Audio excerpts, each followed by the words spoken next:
आप सभी का स्वागत और अभिनंदन है। आप सुन रहे हैं अध्यात्म मास्टर द्वारा प्रसारित श्रीमद् वाल्मीकि रामायण कथा।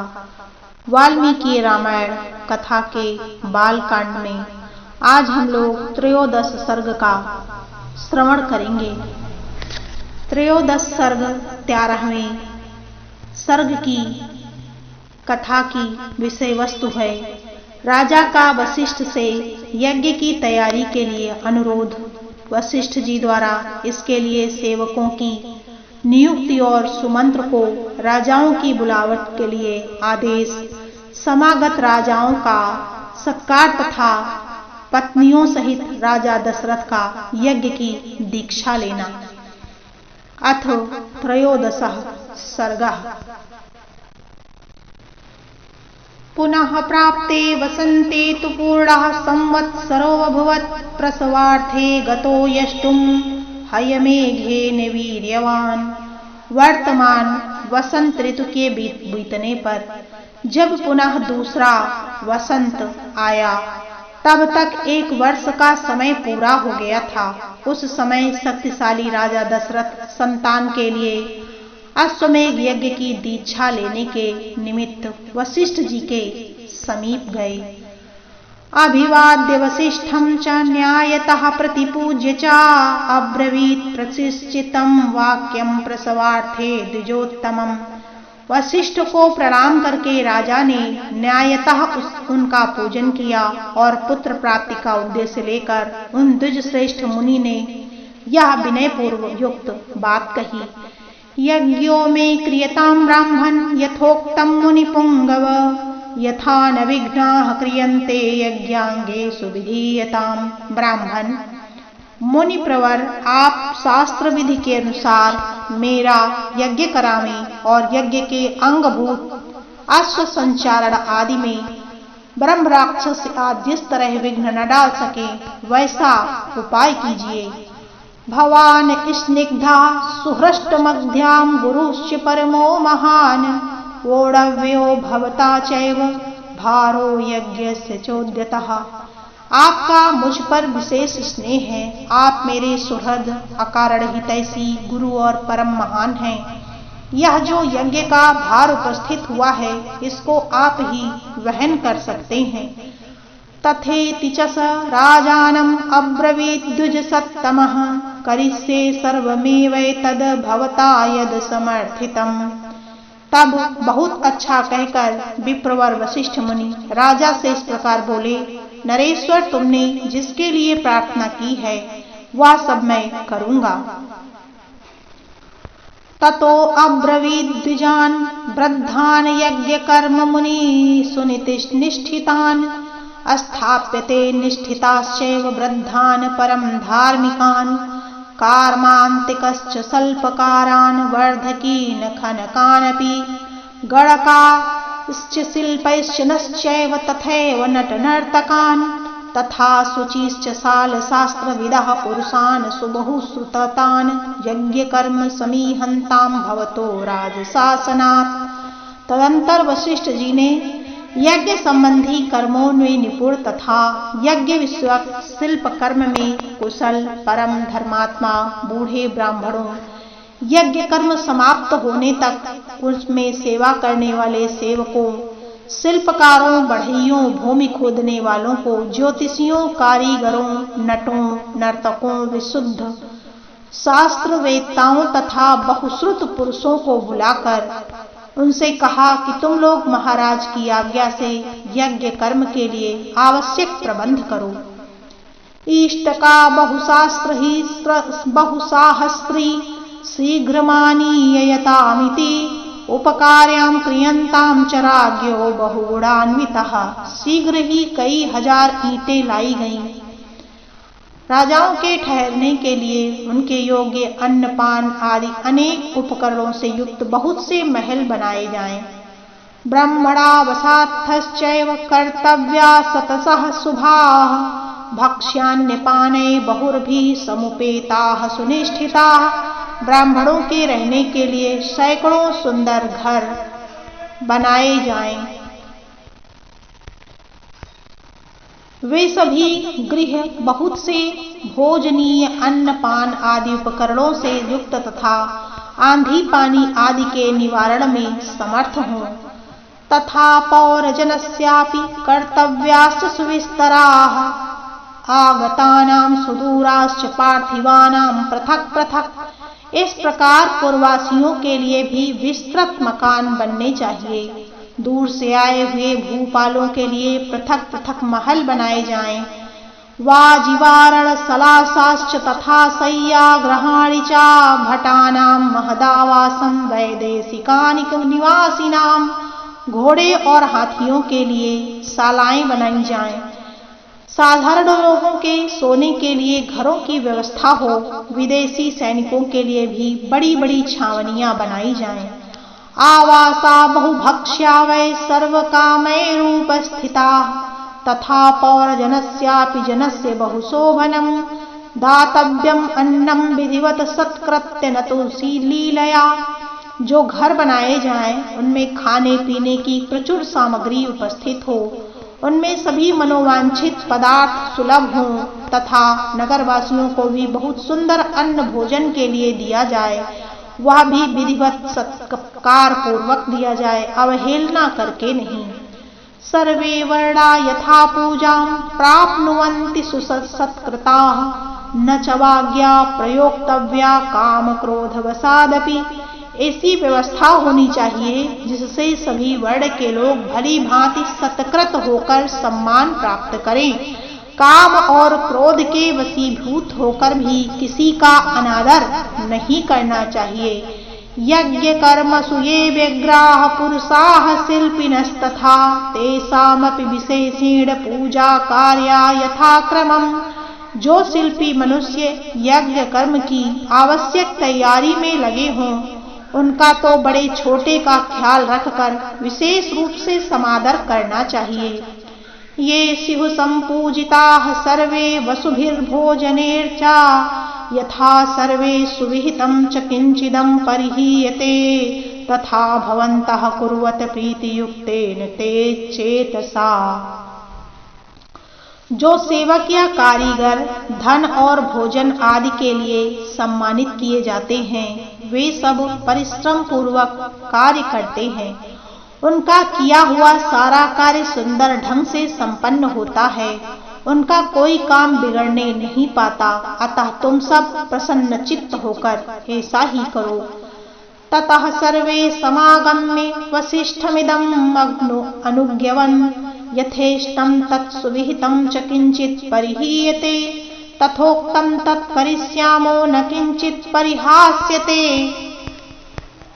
तब वे सब वशिष्ठ जी से मिलकर बोले, आपको जैसा अभीष्ट है उसके अनुसार ही करने के लिए अच्छी व्यवस्था की जाएगी। कोई भी काम बिगड़ने नहीं पाएगा।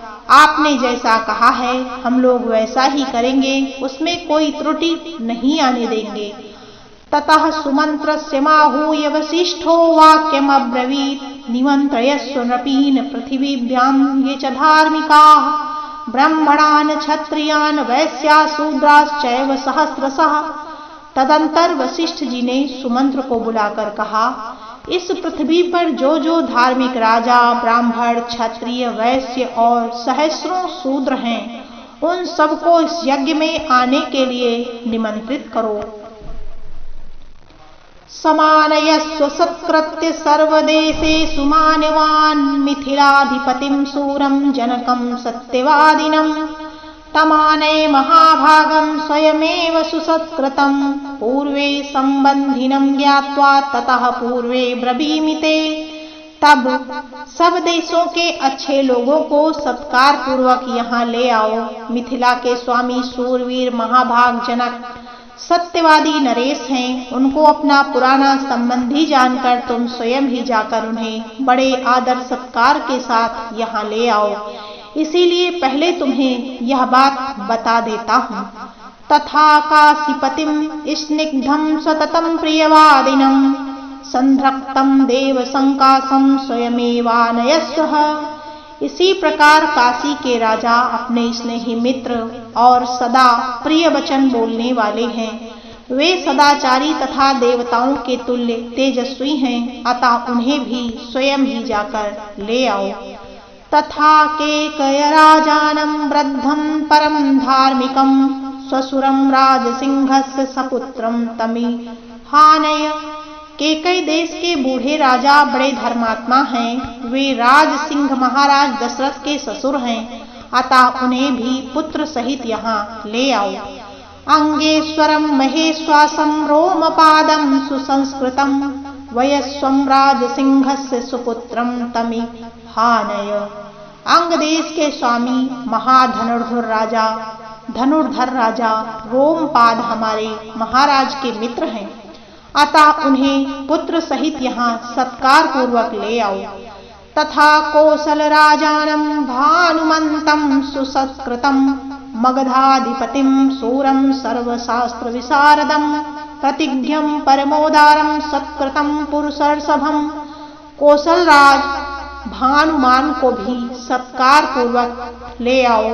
मगध देश के राजा प्रतिज्ञ को सूरवीर सर्वशास्त्र विशारद परम उदार तथा पुरुषों में श्रेष्ठ हैं, स्वयं जाकर सत्कार पूर्वक बुलाकर ले आओ। राज्ञः शासनमादाय उच्च उदयश्च नृपसर्भवान् प्राचीनान् सिंधु सौवीरान् सौराष्ट्रेयाश्च पार्थिवान्। महाराज की आज्ञा लेकर तुम पूर्व देश के श्रेष्ठ नरेशों को तथा सिंधु सौवीर एवं सौराष्ट्र देश के भूपालों को भी यहाँ आने के लिए निमंत्रण दो। दाक्षिणात्यान् नरेन्द्राश्च समस्तानानाय स्वहा शांति स्निग्धाश्च ये चान्ये राजनः पृथ्वीतले तानानय तथा क्षिप्रम् सानुगान् सह बान्धवान् एतान् दूरैर्महाभागैर्नयस्वं नृपाज्ञया। दक्षिण भारत के समस्त नरेशों को भी आमंत्रित करो। इस भूतल पर और भी जो नरेश महाराज के प्रति स्नेह रखते हैं, उन सबको सेवकों और सगे संबंधियों सहित यथा संभव शीघ्र बुला लो। महाराज की आज्ञा से बड़भागी दूतों द्वारा इन सब के परम पास बुलावा भेज दो। वसिष्ठ वाक्यम तच्छ्रुत्वा सुमंत्रयस्व त्वरितं तदा व्यादिशत् पुरुषास्तत्र राज्ञामानये शुभान्। वशिष्ठ का यह वचन सुनकर सुमंत्र ने तुरंत ही अच्छे पुरुषों को राजाओं की बुलावट के लिए जाने का आदेश दे दिया। स्वयमेव हि धर्मात्मा प्रयातो मुनिशासनात् सुमंत्रस्य त्वरितो भूत्वा समानेतुं महामतिः। परम बुद्धिमान धर्मात्मा सुमंत्र वशिष्ठ मुनि की आज्ञा से खास राजाओं को बुलाने के लिए स्वयं ही गए। ते च कर्मान्तिकाः सर्वे वसिष्ठाय महर्षये सर्वे निवेदयन्ति अस्म यज्ञे यदुपम कल्पितम्। यज्ञ कर्म की व्यवस्था के लिए जो सेवक नियुक्त किए गए थे, उन सब ने आकर उस समय यज्ञ संबंधी जो कार्य संपन्न हो गया था, उन सब की सूचना महर्षि वशिष्ठ को दी। ततः प्रीतो द्विजश्रेष्ठतान् सर्वान् मुनिरब्रवीत् अवज्ञया न दातव्यं कस्यचिल्लीयलापि वा अवज्ञया कृतं हन्यात् दातारं नात्र संशयः। यह सुनकर वे द्विज श्रेष्ठ मुनि बड़े प्रसन्न हुए और उन सबसे बोले, भद्र पुरुषों, किसी को जो कुछ देना हो उसे अवहेलना या अनादर पूर्वक नहीं देना चाहिए, क्योंकि अनादर पूर्वक दिया हुआ दान दाता को नष्ट कर देता है, इसमें संशय नहीं है। ततः कश्चित् होरात्रैरूपयाता महीक्षितः बहूनि रत्नान्य आदाय राज्ञो दशरथस्य। तदंतर कुछ दिनों के बाद राजा लोग महाराजा दशरथ के लिए बहुत से रत्नों की भेंट लेकर अयोध्या में आए।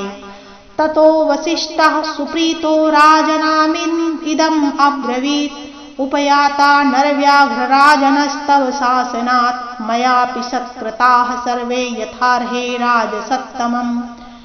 इससे वशिष्ठ जी को बड़ी प्रसन्नता हुई। उन्होंने राजा से कहा, पुरुष सिंह, तुम्हारी आज्ञा से राजा लोग यहाँ आ गए हैं। नृपश्रेष्ठ, मैंने भी यथा योग्य उन सबका सत्कार किया है।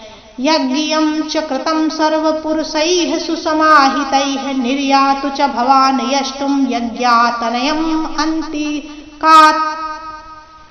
हमारे कार्यकर्ताओं ने पूर्णतः सावधान रहकर यज्ञ के लिए सारी तैयारी की है। अब तुम भी यज्ञ के लिए यज्ञ मंडप के समीप चलो।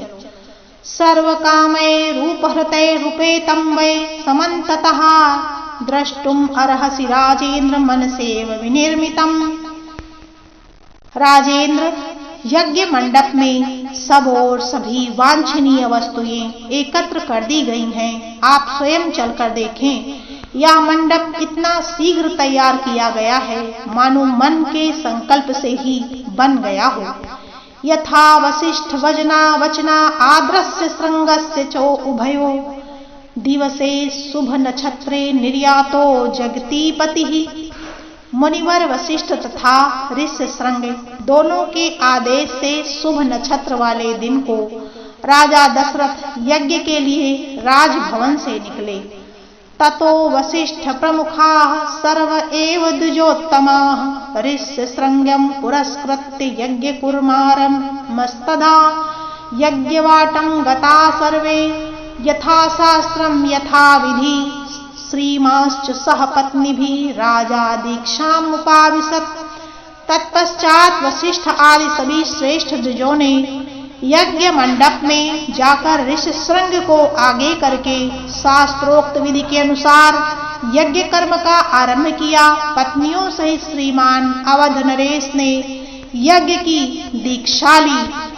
इत्यार्षे श्रीमद् रामायणे वाल्मीकिये आदि काव्ये बालकांडे त्रयोदशः।